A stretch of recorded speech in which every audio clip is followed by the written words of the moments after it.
নমস্কার। আজ আমার নিবেদন মালতীবালা বালিকা বিদ্যালয়, কলমে জয় গোস্বামী। বেণী মাধব, বেণী মাধব, তোমার বাড়ি যাব। বেণী মাধব, তুমি কি আর আমার কথা ভাবো? বেণী মাধব মোহনবাসী তমাল তরুমূলে বাজিয়েছিলে আমি তখন মালতী স্কুলে।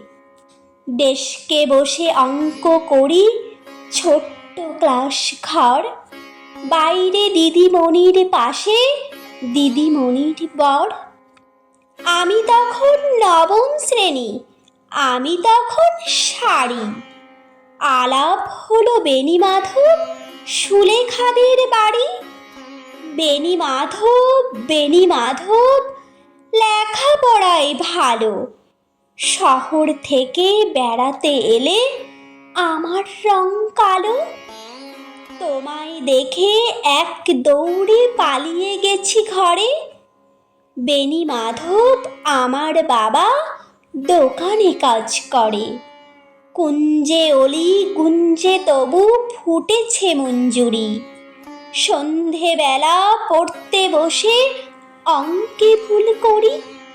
আমি তখন নবম শ্রেণী, আমি তখন 16।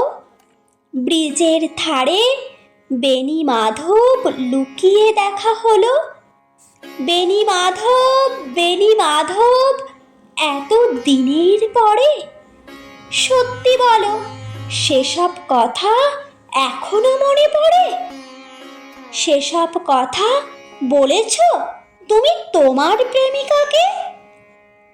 আমি কেবল একটি দিন তোমার পাশে তাকে দেখেছিলাম, আলোর নিচে অপূর্ব সে আলো। স্বীকার করি দুজনকেই মানিয়েছিল ভালো। জুড়িয়ে দিল চোখ আমার, পুড়িয়ে দিল চোখ। বাড়িতে এসে বলেছিলাম ওদের ভালো হোক। রাতে এখন ঘুমোতে যাই একতলার ঘরে। মেঝের উপর বিছানা পাতা, জ্যোৎস্না এসে পড়ে। আমার পরে জীবন ছিল চোরা পথের বাঁকে। মিলিয়ে গেছে জানি না আজ কার সঙ্গে থাকে। আজ জুটেছে কাল কি হবে, কালের ঘরে শনি। আমি এখন এই পাড়ায় সেলাই দিদিমণি। তবু আগুন বেণী মাধব, আগুন জ্বলে কই?